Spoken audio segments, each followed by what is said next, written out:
يا بنتي والله ما بطلب منه فلوس ولا بقول له اديني خالص، هو اللي بتاخدي منه مديني. ليه؟ طب بتاخدي منه ليه؟ طيب انت قاعده بتعملي ايه بالفلوس دي كلها؟ احنا اولى بيها وعيالي اولى بيها.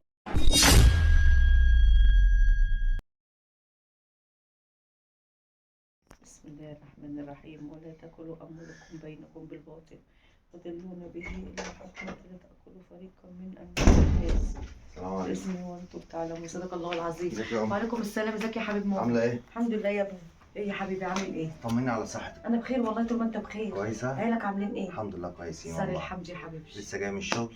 الله يصلح حالك قلت يا أعدي ابني. عليك الأول قبل ما أروح أطمن عليك وأشوفك ناقصك حاجة ولا لأ. ربنا يخليك طول ما أنت جنبي مش ناقصني أي حاجة. ربنا يديك الصحة. كفاية دخلتك دي ويخليكي عليا. لينا دايما كده يا رب. ربنا احنا يبارك مالناش لك يا غيرك في حبيبي. الدنيا. ربنا يخليك يا رب. اللهم وجعله إن شاء آمين. الله دخلت رمضان دي عليك هنا وسرور يا ابني. يا رب اللهم آمين يا رب علينا وعليك. يا رب يا حبيبي. خدت علاجك؟ الحمد لله. مفيش حاجة أي حاجة ناقصاكي؟ مش ناقصني غير رؤياك. الله يخليك. دي يا كفايه رب. عندي الله والله يا يخليك. ابني. أنا بس لسه راجع من الشغل، قلت أعدي عليك الأول قبل ما أروح. الله يبارك ماشي؟ لك يا حبيبي. انا مش محتاجه حاجه والله، والله خلي- دخلتك عندي ده بالدنيا مصروف وما الشهر، فيها. ده مصروف الشهر. يكون امسك. بيتك محتاجه يا ابني. يا ماما انا عارف ان المعاش مش بيكفيكي، بنجيب علاج وبتدفع فواتير ومصاريف اكلك وشربك، شر المرض فانت يا مسؤوله مني. حبيبي. انا كل شهر وكل قبضيه المصروف ده بتاعي. ان شاء الله تتكلميش يا في ربنا الموضوع ده يوسع تاني. رزقك ويديك من اوسع الابواب مش يا كل رب. ما اجي اتكلم معاكي في الموضوع الفلوس ده تيجي تقولي لي لا خلي لبيتك وعيالك، لا ده مصروفك انت. حبيبي انا عارفه المسؤوليه كبيره عليك يا ابني. ولا معلش. يهمك، طول ما انت بتدعي لي انا ربنا بيكرمك. يكفيك شر المرض ويصلح حالك ربنا يخليك. ويديك الصحه يا ابني. او انا بقى عشان اشوف رشا ماشي يا والعيال في حبيبي. البيت طب اعمل لك اي حاجه تاكلها يا وهجيلك ابني. بكره لسه ان شاء الله اقعد جاي. معاك. اعمل لك اي لقمه طيب بسرعه بعدين كده. بقى بعدين كده ابقى ظبط لنا اكله حلوه كده نبقى نيجي ناخد عينيا عينيا في الاثنين. الأجازة. تيجي تنور في اي وقت يعني. ربنا يخليك يا ماما. مع محتاجة السلامه أي يا حبيبي. حاجة؟ عايزه سلامتك الله يا بعيد. يسلمك. مع السلامه يا ابني. ازيك يا حبيبتي؟ الحمد لله. عامل ايه؟ الحمد لله. انت الحمد عامله لله ايه؟ على السلامه. الله يسلمك. ايه الاخبار؟ يعني اخرت في الشغل كده النهارده. ما عديت على امي تحت شويه قبل ما اجيلك. امك امم قبضت ولا لسه؟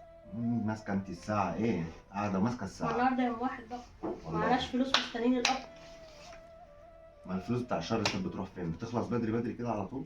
ايه يا محمد؟ يعني الفلوس ناقصه برضه زي كل مره. انا اديت المصروف لامي بتاع كل شهر وده وكل الباقي اهو. شهر امك يا محمد. يا محمد احنا اولى بالفلوس دي انا وعيالك. يعني ايه يعني اولى بالفلوس؟ امي برضو ما اولى مني بيها برضو، ما هي في مسؤوليتي وانا برعاها يعني. ما امك ينفعش. بتاخد معاش. احنا الفلوس اللي انت بتجيبها مش بتقضينا انا وعيالك. ماشي يا رشا، دلوقتي الفلوس دي مشي نفسك بيها امشي نفسي ايه بس يا محمد؟ لحد ما ربنا يفرجها علينا دي ويوسع ما علينا تكفيش غير اسبوعين ثلاثه وفي الاخر بقيت الشهر معيش فلوس. فيهم بركه. لازم ادي مصروف امي، امي مسؤوله مني وما ينفعش المعاش اللي امي بتاخده مش بيكفيها، بتجيب علاج، تدفع فواتير. يا عم هي ست كبيره قاعده وأكل على وشرب. حيلها ما بتحتاجش الفلوس في حاجه. ماشي بس انا ربنا انا بيكرمني وعيالك عشان لسه طالعين خاطرها. للدنيا مش معايا فلوس على تكفيهم. دماغي من فوق، بس مشي نفسك بدول. مش لازم تبذير وتجيبي كل اللي نفسك فيه انت والعيال. على قد لحافك مد رجليك. أنا بس ما أنا ينفعش كل شهر والله. ما ينفعش تتكلم في الموضوع ده تاني. امي خط احمر. امي هديها مصروفها كل شهر من غير نقاش، والباقي مشي نفسك بيه طول الشهر. تعيش والله. هو كده. يا حبيبتي خلصت اللبس؟ خلصت اهو. طب يلا عشان ماما ما تاخرش عليها عزمان على الغدا النهارده. عزمان على الغدا. يلا. ماشي. يلا عشان ما هي تأخرش لسه عليها. قبض. طب يلا بقى. السلام عليكم. وعليكم السلام ورحمه الله وبركاته. ازيك يا ماما؟ ايه يا حبيبي؟ عامله ايه؟ ايه اللي اخركم كده يا ابني؟ عامل اكل من بدري. ازيك يا معلش حبيبتي؟ ازيك يا ام لسه مازن؟ عاملة عامله إيه؟ ايه؟ كنا بنغير هدومنا بس وطلعنا لك على طول. عامله ايه يا ام مازن؟ ازيك يا حماتي؟ عامله عامله لك ايه؟ الاكله اللي انت بتحبها يا بنتي. ما كله من خير ابنك يا حماتي. طبعا ربنا يخليهولي ويسعده يا رب. ربنا يوسع رزقك يا ابني. الله يخليك يا ماما. عامله لنا اكل ما ايه انتش النهارده؟ قاعد معاكم ليه؟ مع العيال بقى اللي في الدرس واللي بيذاكر فقلنا هنيجي نقعد معاك جايبه لكم بقى يا شويه. ابني بانيه وعامله لكم مكرونه. تسلم ايدك يا ستي. انا عارفه ان بس ام مازن كلفت- بتحب البانيه. كلفتي نفسك ربنا ولا يخليك. كلف نفسه على حاجه. ما كله من خيرك. ربنا كله يخليك ليا. كله من خير امي وابويا. ربنا يخليك ليا. ابويا الله يرحمه تعيش ما كانش وتصرف مخليها يا بوس. محتاجه حاجه، تعيش وتصرف. وبعد ما مات انا عمري ما هخليها محتاجه حاجه. ربنا يخليك ليا يا ابني. طب قوم هات يديك لنا ناكل الصحة. بقى عشان ايه؟ جعانين ما كلناش خالص. عينيا الاثنين. ما تقومي يا ام مازن انت. طب هاتي الاكل ما انت بقى اللي عارفه الاكل بتاعك عشان ما في لخبطلكيش المطبخ يا المطبخ. عيني. في المطبخ يا حبيبتي. معلش انت هاتيه عشان ما لخبطلكيش الدنيا بس. لا قومي انت عشان عايز اقعد معاهم شويه. يلا قومي هاتي الصينيه جوه الاكل جوه.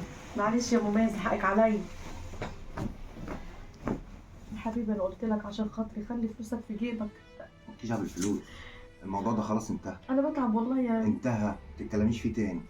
وحقك عليا اذا كانت احرجتك في الكلام. لا ولا يا حاجة. ابني مفيش حاجه، انا كان نفسي اعمل لك اكل اكتر من كده هي والله. مدب كده في الكلام كده، كان ما نفسي اجيب بتعرفش لك فراخ ولا لحمه، حقك بتعرفش عليا. تتعامل كده ولا بتعمل. لا يا ستي صلي على النبي، ده انت لو جبتي طعميه وفول بالدنيا وما فيها. والله يا ابني انا كنت هجيب بيت جنب المكرونه، بس قلت هتتريق عليا. لا رحت لا جايبه البانيه والله وتعبانه انت كلفتي نفسك اصلا وتعبتي نفسك. أنا ليه عليا ليه الاتنين التكاليف ليكوا يا دي كلها بس؟ انا محتاجه بس الكلمه الحلوه، والله مش عايزه اكتر من كده. انا مش طالب منك حاجه زي كده وما تكرريهاش، انا ما رضيتش ازعلك مش بس. عشانك يعني، امك كان عارفه هتاكل اي حاجه ولا هي عشانها برضه ما تشغليش بالك بيها. كلام لا لا لا. مدب يا محمد معلش بيتعبني. حقك عليا حقك عليا، انا باجيلك انا لوحدي بعد كل شغل، بس انت اللي اصريتي ان انا وهي نجيلك. انا جوه في المطبخ مش هتسمع. معلش بس الموضوع ده ما يتكررش تاني. انا باجيلك انا كل يوم بعد الشغل، لو في حاجه عايزه تعمليها اكل ولا حاجه انا ابقى انا قاعد مش معاك. عايزه حاجه غير انا اشوفك يا ابني، والله ما عايزه حاجه خالص. ربنا انا يخليك جنبك اهو في ليا. اي وقت في اي مكان، الفجر قبل الصبح. انت رن عارف عليا. على حاجه بس ما تزعلش مني. لا امورين. لما جيت اديتني الفلوس ما كانش عندي العلاج. لا اله الا الله. اول ما اديتها لي على طول نزلت تحت الصيدليه جبت الشريط البرشام وجيت. لو انت محتاجه فلوس دلوقتي. لا الحمد لله، انا بعرفك يعني. شوف ربنا سبحانه وتعالى دعوتي قاعده لك يا ابني ان ربنا يوسع رزقك آمين ويديك يا رب. كمان من لا، وسع يا ابواب. ماما. وانا مش عايزك تشيل هم اي حاجه. طول ما انت مش معاكي فلوس قولي لي، وانا حتى لو مش معايا هتصرف واجيب لك. ربنا يوسع عليك يا ما حبيبي. تشغليش بالك باي حاجه يكفيك شر خالص. المرض. الله يخليك. الحمد ما انت لله. يلا يا ست الكل خلينا ناكل عشان نمشي نشوف العيال. كنت جبتهم معاك يا ابو مازن. ما انا قلت خفيف خفيف عشان برضه حتى لو قالت كلمه كده ولا كلمه كده ما تبقاش قدام العيال. ربنا يهديها يا ابني. ازيك يا حبيبي؟ جيت من الشغل قاعده مستنياك. لسه جاي من الشغل حالا اهو، وهموت من الجوع، تعبان جدا وجعان جدا. قاعده مستنياك عشان تتصرف وتجيب لنا اكل. هتصرف اجيب اكل ازاي؟ انا اللي هجيب اكل. ايوه ما فيش فلوس اجيب لك غدا النهارده. ما يعني ايه عملتش مفيش غدا. فلوس؟ البيت ما فيهوش اكل خالص. ايوه يعني ايه البيت ما فيهوش اكل؟ وانت حتى قاعده في البيت البيضه بتعمل مش ايه؟ موجوده في البيت. انت قاعده في البيت بتعمل ايه؟ بقول لك ما فيش فلوس اشتري حاجه. يعني ايه ما فيش فلوس؟ يعني الفلوس اللي انا اديتها لك راحت فين؟ الفلوس دي تعمل لي ايه؟ خلصت. خلصت ازاي؟ ما بتكفيك الشهر، مش معنى الشهر ده ما كفيتش. ولا كانت بتكفيني الشهر اللي فات ولا الشهر اللي قبليه، بس الشهر ده اقوى بقى، الحاجات غلت كلها. لا انا ماليش دعوه بالموضوع ده، انا بديكي مصروف على قد مصروفك، امشي يكفيكي طول الشهر. يا محمد بقول لك الفلوس خلصت، عشان انت الفلوس اللي تروح تديها لامك دي هي السبب في كل قولي ده. بقى كده بقى، قولي ما انت كنت انا بقى اولى بيها. خلصت فلوس الشهر عشان امنع المصروف عن امي. والله انا ولا ببذر ولا بصرف في اي حاجه، هي اللي خلصت. طب عشان يكون في معلومك انا مش هاكل، وخلي الكام يوم اللي باقيين في الشهر قاعدين كل ده من غير اكل، بس تكون في معلومك ان انا مصروف امي مش هقطع. ونقعد من غير اكل ازاي بقى ان شاء الله انا وعيالك؟ دي بقى حاجه بتاعتك انت. يعني حاجه انا بتاعتي راجل انا. بشتغل، لا انت اتصرف بقى، شوف هتجيب لنا فلوس منين. روح استلف. بجيب الفلوس من الشغل روح استلف وباجي بقى. ادي مصروف امي واديك الباقي. روح استلف. انا ما عشان بصرفش خاطر حاجه على أمك. نفسي. استلف عشان خاطر امك. مالكيش فيه، الفلوس اللي بديها لك تكفيك، وانا لوحدي اللي هاكل، البيت كله هياكل. مفيش اكل كلنا ما هناكلش، براحتك، وما تجيبيش سيره امي تاني على لسانك. براحتك، خليك قاعد من غير اكل بقى. انا وعيالي بقى نتصرف وهناكل. خلي امك تنفعك. ايوه. ازيك يا تعالي يا حماتي؟ ابو مازن. عاملة اتفضلي ايه؟ يا حبيبتي. الحمد لله. انت اللي عامله ايه؟ الحمد لله كويسه.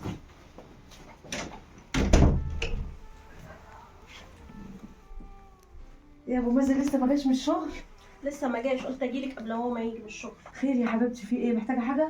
يا حماتي يرضيكي كده يا حماتي؟ كل خير. شهر تاخدي المرتب بتاع جوزي، واحنا قاعدين طول الشهر مش لاقيين اكل ناكله.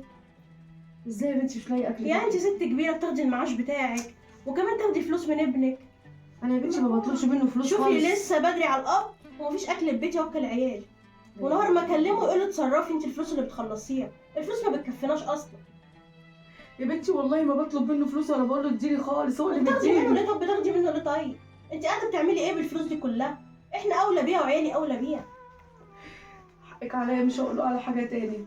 بس يا بنتي والله العظيم انا فعلا ما كانش معايا ان انا اجيب بشرة البرشام. لما هو اداني الفلوس نزلت جبت العلاج بتاعي. ايوه معاشك بتوديه فين؟ معاشك بتصرف يا بتوديه بنتي فين؟ اكل وشرب. اكل وشرب. بتاكلي ايه انت وتشربي ايه؟ ده انت 500 نفسك جنيه في الشهر يا حبيبتي، هيعملوا ايه؟ 500 جنيه منهم علاج ومنهم كشف ومنهم اكل وشرب، اعمل ايه طيب؟ خلاص براحتك، انت عايزه تخربي بيت ابنك بقى، اخد عيالي واروح عند امي بقى، استغفر الله العظيم. اخد عيالي واسيب له البيت وامشي لا يا بسببك. بنتي، وانا ما يرضينيش خراب البيت. ربنا ما يجيب خراب، وحقك عليا وانا من هنا وجاي مش هاخد من ابني حاجه خالص. لما وتزعلي نشوف بقى يا حماتي بقى، ما تقعديش تعيطي بقى وابقى انا السبب بقى، انا قلت لك وخلاص اللي عندي. انا مش هقول له حاجه. مع السلامه. السلام عليكم. وعليكم السلام ورحمه الله وبركاته. ازيك يا ماما؟ ازيك يا محمد؟ عامل ايه يا حبيبي؟ عامله ايه؟ ازاي صحتك؟ الحمد لله يا ابني. انت كويسة؟ عامل ايه؟ الحمد لله، طمني كويسين؟ عليك. الحمد لله. الحمد لله يا حبيبتي. لسه جاي من الشغل وقلت اعدي عليك بسرعه كده قبل ما اروح ربنا يسعدك عشان يا اديك باشا. المصروف بتاعك برضه بتاع كل شهر. لا يا حبيبي ربنا يخليك، انا معايا فلوس. لا خلص والله يا بس. ابو مازن معايا. ما انا عارف ربنا يوسع معلش. عليك ويزيدك. امسكي حبيبي بس. والله لو محتاج هقول لك هاتهم، خليهم للبيت للعيال. يعني ايه الكلام ده؟ امسكي بس. العيال يكونوا عايزين حاجه يا ابني، هم اولى بيها. عيال ايه وبتاع ايه؟ ده مصروفك كل شهر. عيالك اولى بالمصروف ده يا ابني. يعني ايه عيالي؟ يعني ايه الكلام الجديد ده؟ ايه مش يا امي؟ في محتاجه ايه يا حاجه، امي؟ مش مالك؟ محتاجه. مالك؟ في حاجه؟ لا مفيش حاجه يا حبيبي، انا بقول لك عيالك اولى بيهم. عيالي اولى بيهم؟ هي مراتي جات لك ولا حاجه وكلمتك في حاجه؟ لا مراتك دي ست محترمه، هتيجي طب تعمل انا مش عايز ايه؟ تاخدي الفلوس ليه طيب؟ عشان معايا. ده ربنا يزيدك، خلي دول على دول. ده مصروف ان انا ما ينفعش اما يتقطع. عاوز حاجه يا محمد هقول لك يا حبيبي. ايه يا امي مالك متغيره ليه كده؟ انا شاكك في حاجه كده ومش عايز اصدقها. وانت بتقولي لا مراتي ما جاتش. ما تكدبيش عليا، احكي لي الصراحه. هتعمل مشاكل يا محمد وانا ما بحبش انا المشاكل. مش هعمل مشاكل ولا حاجه، بس لازم اعرف كل حاجه. ايوه يا محمد مراتك جت وقالت لي صح ما تاخديش حاجه، صح كده. وقالت لي ان البيت ما فيهوش اكل ولا ان في انت حاجه. مش عوايدك ان انا اديك المصروف ما تاخدوش. كلامك كان صعب عليا يا محمد. قالت لك ايه بقى؟ قالت لي البيت ما فيهوش اكل وبسبب ان انت بتاخدي الفلوس من ابنك كل شهر. انا بيجي اخر الشهر مبقاش معايا فلوس خالص. وطبعا الكلام ده بيساعدني، وانت يا ابني كتر خيرك ويقويك ربنا، عيالك بتكبر وانا حمل تقيل عليك يا حبيبي. لا يا امي ما تقوليش كده، عمرك ما تكوني حمل عليا ابدا. طب اعمل ايه يا محمد؟ حقك عليا يا ابني، ما تزعلش مني. خلي ماشي يا الفلوس ديت وانا كده كده بمشي نفسي زي ما بمشيها. لا يا امي مصروفك عمره ما يتقطع ابدا. عشان افتحي خرب ايدك بيتك يا وخدي ابني. فلوسك وما تشغليش بالك بالموضوع ده خالص. طب امانه عليك يا محمد. وإياكي ما في يوم من تعملش مشاكل. الايام اجي اديكي فلوس تقولي لي لا مش عايزه. طب ما تعملش مشاكل مع مراتك. خديها مني وولع فيها وارميها في الشارع، بس ما تقوليليش لا. وانا مراتي انا هعرف اتصرف لا معاها. محمد عشان خاطر ما تقولهاش ما حاجه، عشان تخافيش خاطري. مش هقول لها حاجه. ما تقولهاش بالطريقة. اديتني فلوس. بس انا هطلب منك طلب. اتفضل. انا مش هعرف مراتي ان انا اديتك فلوس. ايوه يا ابني لا يبارك ولو لك. جت سالتك قولي لا انا ما خدتش من محمد حاجه زي ما متفقين. حاضر. اتفقنا على كده؟ مش عارفه اقول لك ايه يا محمد. الحاجه دي هتبقى سر بيني وبينك. طب بيتك محتاجه يا ابني. ما هو امي اولى من بيتي. ربنا يوسع عليك. انا كمان بيتي وكمان. بديهم اضعاف ده، بس هي شكلها اللي مبذره وبتخلصهم قبل الشهر ما يخلص. فبراحتها انت مالكيش ذنب بقى. فلوس خلصت في بيتي ما خلصتش هي تتصرف. ربنا يا ابني يخليكم لبعض. امين يا رب ويوسع العالمين. رزقك يا مش حبيبي. عايزك تزعلي منها لا يابا مفيش زعل. ولا تشغلي بالك باي حاجه. حاضر يا نور. والسر بينا الموضوع ده، حاضر. وانا يا مش حبيبي. هعرفها ان انا اديتك. ماشي يا حبيبي. خلاص؟ انا عليك ما تقول لها ان انت جيت لا يا وقلت لي أم. الكلام ده ولا اروح قلت لك انا بس حاجة. عشان ما ايه ما تقعدش ماشي روح يا ماسكالي حبيبي. الساعه وماسكالي اليوم بتاع القبض زي ما تكون لا متجوز برن عليك كل شويه. العسكري الاخضر. ماشي يا امي؟ ماشي يعني. ايه يا محمد انت جيت من الشغل كده دخلت على الاوضه على طول؟ انا فاكرك في المطبخ ولا في الحمام، جيت ما لقيتكيش في الاوضه. تمام قبضت ولا لا؟ انا مستنيه اليوم ده بفارغ الصبر. قبضت؟ انت ماسكالي الساعه برضه زي كل شهر. اتفضلي مرتب اهو. ايه يا محمد يعني الفلوس ناقصه زي كل شهر؟ انت برضه عديت عند امك يا محمد. لا ما عدتش على امي. امال انت الفلوس ناقصه ليه يا محمد بس زي كل شهر كده؟ ده واحد صاحبي معايا في الشغل مزنوق في قرشين سلف، فطلب مني فاتحركت منه فاديتهم. اتحركت منه؟ يا محمد بيتك اولى يا محمد وعيالك اولى. اعمل ايه طيب؟ اعمل ايه؟ الراجل مزنوق برضه، ما هو عنده بيته وعياله برضه. لا لا لا وانا الله طلب مني. اقعد طول الشهر ما اوكلش عيالي عشان خاطر صاحبك؟ هو الفلوس شهر دي- صاحبك وشهر امك؟ الفلوس دي لو انت عايزاها تكفي الشهر هتكفيك. انا زهقت والله من العيشه دي. غير هدومي. السلام عليكم. الحمد لله على السلامه يا حبيبي. ازيك يا وعليكم ماما؟ السلام. عامله إيه، ايه؟ عامل ايه؟ الحمد لله. زي القمر كده بتطلع مره واحده. طمنين عليك. الحمد لله يا حبيبي. انت اللي عامل انا ايه؟ ما ينفعش كل يوم وانا جاي من الشغل لازم اعدي عليك. ربنا يديك الصحه. وكل شهر زي دلوقتي لازم اديك المصروف بتاعك برضك زي ما تاني يا ابني؟ اتفقنا. اه الكراشه كلمت معاك الشهر اللي فات في حاجه لا انا ولا؟ ما شفتهاش تاني، ما نزلتش. طب الحمد ما لله. اتكلمتش معاها في حاجه. زي ما اتفقنا الحاجه دي سر بيني وبينك، ربنا يخليك ليا يا خلاص؟ رب يا ابني. ربنا يبارك لك. وانا ما عرفتهاش حاجه وقلت لها ان انت ما بتاخديش مني ورفضتي تاخدي الفلوس. خلاص؟ ربنا يوسع عليك يا فانت ابني. خدي الشهريه بتاعتك اهي بتاع كل مره، ماشي يا محمد. وزي ما اتفقنا ما تقوليش لحد. حاضر يا حبيبي. أنا ربنا مجهزها لك. يسعدك. ربنا يسعدك يا ابني. انت طمنين عليكي كويسه بتاخدي الادب. يا مرحب. اهلا. انت بتراقبيني ولا ايه؟ عرفت بقى الفلوس بتروح فين كل شهر؟ انت بتراقبيني؟ عرفت الفلوس بتروح فين كل شهر؟ وتقول لي صاحبي ومره تقول لي مش عارفه ايه ومره حوارات كل شهر. كده يا حماتي. خدي يا ماما بس، معلش خلي يا- الفلوس معاكي معلش بس، يا ابني مش انا عايزاها. عايز سايبها بس تجيب اخرها. كده يا حماتي، هو ده اللي قلت لك يا عليه. بنتي انا قلت له مش عايزه والله، هو يا اللي شيخ حرام بيديني. عليكي، وانا عليكي عيال ابنك يناموا جعانين بسببك. لو سمحت بعد اذنك كلمي مع امي بالراحه واتكلمي بادب. يعني انا نزلت لك قبل كده وجيت لك بالراحه، مش قلت لك بكلمك عيال ابنك نايمين جعانين بسببك. يا هاني، مش بكلمك.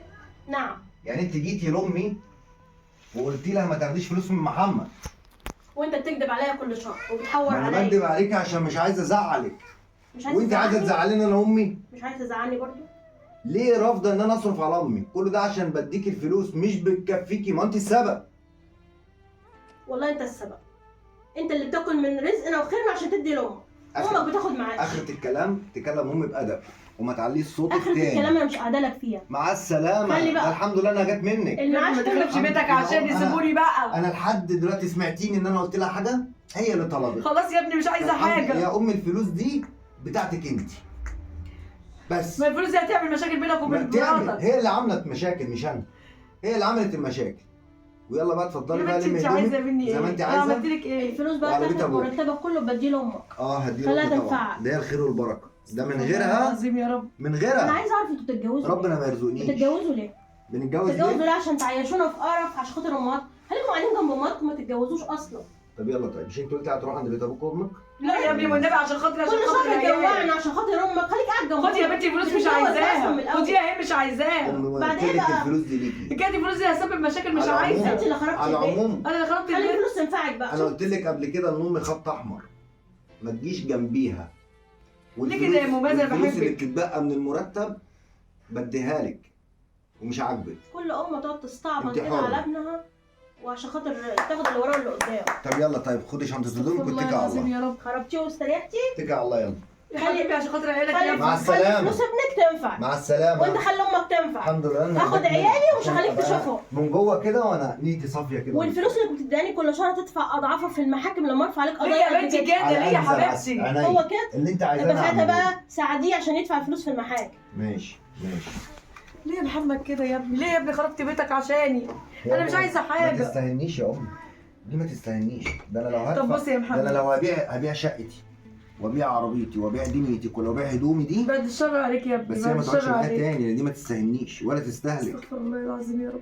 معلش، ايه اللي انا بتتكلم فيه السبب ده؟ في المشاكل اللي انت فيها دي يا يعني ابني، وانا حقك بديك عليا. الالافات، بديك الملايين، ده مصروف يا دوبك يا دوبك تجيبي علاجك بيه. هي عايزانا امنعه عنك ليه؟ مش من حقها يا جماعه. واذا كان ده حقها اكتبوا لنا في التعليقات وقولوا يا جماعه حق ولا لا. يا ريت تساعديه ان يراضي امه، والله العظيم 3 دعوتها هي اللي هتقعد لك وهتقعد لعيالك، ربنا هيوسع رزقه. كفايه الدعوه ان انت تاخديها من حماتك. يا رب تكون الرساله وصلت، ونشوفكم في فيديو جديد. متنسوش الشير واللايك، والسلام عليكم ورحمه الله وبركاته.